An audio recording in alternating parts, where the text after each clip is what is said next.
Seorang wanita tua menemukan tambang emas di dalam gunung. Tetapi polisi membohonginya mengatakan itu bukan. Mengatakan itu hanyalah batu kuning. Karena bentuknya seperti emas jadinya sering membuat orang salah sangka. Wanita tua itu melihat lagi dan seperti asli. Siapa sangka si Dahai langsung memberitahu timnya. Dia membawa orang untuk memeriksa tempat itu. Semua orang pun gugup hingga tak bisa berkata-kata. Ini 99% adalah gunung emas. Mengetahui berita ini semua tim senang bahagia. Mereka berhalusinasi akan segera menjadi orang kaya. Tiba-tiba si wanita tua itu muncul dari belakang. Dahai merasa sedikit canggung. Lalu membalas perkataan si wanita tua. Kalau ini emas terus kenapa? Ini juga bukan milikmu. Wanita tua itu pun marah. Tempat ini adalah tempat anaknya mati. Dia tidak memperbolehkan seorang pun untuk mengambil emas itu. Kalau kalian tetap mengambilnya, wanita tua ini akan pergi melaporkan mereka. Orang-orang yang mendengarnya pun menjadi gugup. Di saat itu rekannya menekan sebuah alat. Si kacamata memutarkan badannya dan menabrak wanita tua itu hingga jatuh ke bawah gunung.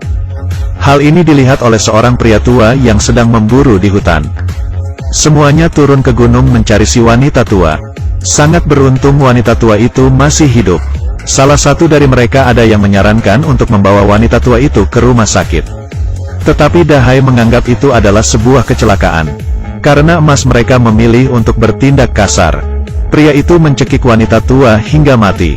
Wanita tua itu pun kehilangan pandangan. Saat itu si pria tua berlari ke samping dan membawa pistol. Dia bersiap untuk menolong orang. Tetap saat itu, rupanya cucu perempuannya yang cacat mencarinya. Pria tua melihat ini sudah tidak benar. Dia sengaja menembak agar suara pistol itu mengalihkan mereka. Pria itu pun melangkah dan membawa Xiao Mei pergi. Tetapi Dahai yang berada di atas gunung tiba-tiba muncul di bawah kaki gunung. Dan orang-orang lainnya pun ikut berdatangan. Pria tua dan gadis itu dikepung. Dan mereka merebut HP si pria tua itu. Menghadapi mereka ini, si pria tua agak gugup. Tiba-tiba dari atas gunung terdengar suara minta tolong wanita tua. Dahai langsung naik ke atas membawa pistol. Cucu perempuannya membantu untuk menghalanginya. Dia dan si kacamata saling berkelahi. Tiba-tiba terdengar suara tembakan. Ternyata tembakan itu mengenai si kacamata. Si pria tua dengan cepat membawa kabur si gadis. Dia menggunakan keahliannya dalam gunung untuk bersembunyi. Dan memberikan selembar kertas ke si cucu perempuan itu untuk meminta pertolongan di bawah gunung. Dia memutar badan untuk mengalihkan perhatian si musuh. Dia berlari ke dalam rerumputan dan tidak berani mengeluarkan suara. Dahai mengambil pistol dari rekannya, lalu langsung memukulnya. Sekarang wanita tua dan pria tua itu berada di tangan si Dahai. Seorang pria mengeluarkan kantong besar dan memasukkan si wanita tua ke dalamnya. Hanya tinggal menembak si pria tua. Dari ekspresinya sudah kelihatan dia tidak pernah memegang pistol. Si pria tua berpura-pura ada perkataan yang ingin disampaikan. Pria itu pun langsung diserang. Si gadis sudah terkejar oleh orang-orang tersebut. Mereka langsung melayangkan beberapa tembakan tetapi tidak mengenainya. Si pria tua yang mendengar suara tembakan langsung berlari mengejarnya. Terakhir si gadis itu terkena tembakan. Kedua orang ini berjalan mendekat. Tiba-tiba gadis ini berdiri. Ternyata tadi itu hanya menggores kulitnya saja. Laki-laki di belakangnya ingin menembak lagi. Tiba-tiba dia ditembak oleh si pria tua yang telah mengejar mereka. Dia membunuh satu, dan satunya lagi dibiarkan kabur. Dua suara tembakan ini membuat si gadis menjadi lebih ketakutan lagi. Dia sepertinya tahu bahwa neneknya sudah tiada. Di sisi lain, penduduk yang mendengar suara tembakan langsung melapor ke FBL. Di bawah gunung mereka juga menemukan mobil yang bukan di kota tersebut. Mereka memutuskan untuk menyelidiki gunung itu.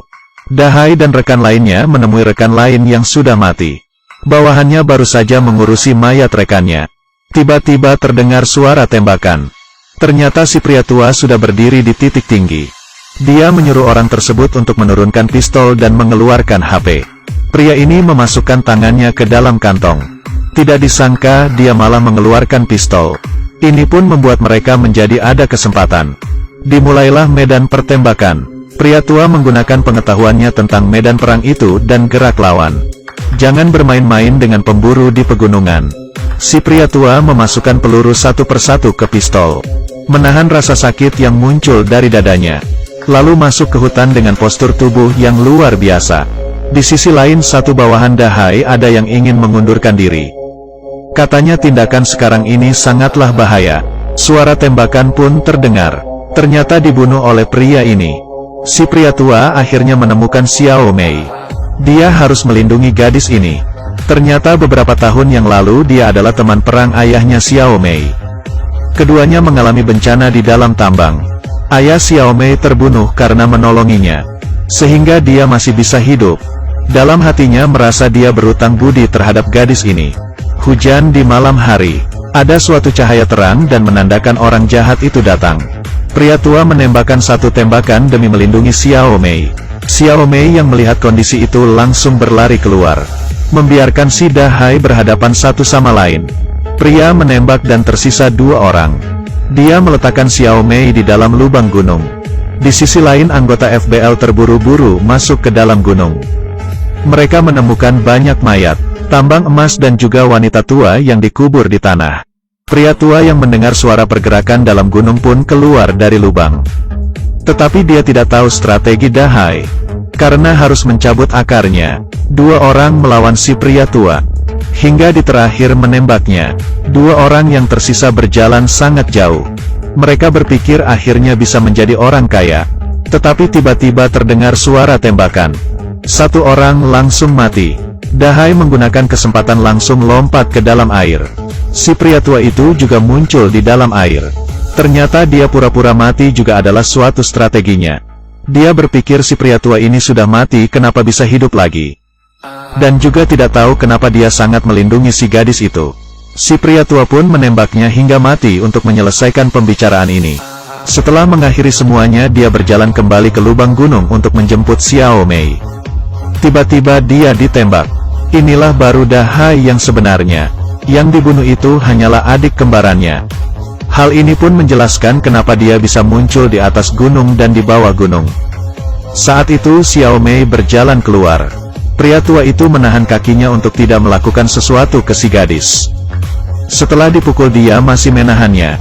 Mulutnya terus berteriak menyuruhnya cepat kabur. Dahai pun menembak mati si pria tua di depan mata Xiao Mei. Lalu mengarahkan pistol itu ke Xiao Mei. Terdengar suara tembakan lagi. Si Dahai memuntahkan darah. Ternyata tim FBL tiba. Xiao Mei yang melihat pria di tanah itu pun tidak kelihatan seperti orang bodoh lagi. Si pria tua yang melihat mukanya pun merasa tenang. Karena berkah air yang menetes dalam kehidupan akan terbayar kembali oleh mata air. Dan itu bukan hanya anugerah air yang menetes. Aku kasih kalian sesuatu. Ada tambang emas besar di pegunungan, tidak cukup rakus untuk menelan gajah. Seorang pria perlu berperilaku seperti ini sepanjang hidupnya, berdiri tegak di dunia. Aku adalah Huo Long Guo, yang suka videonya ikuti terus ya.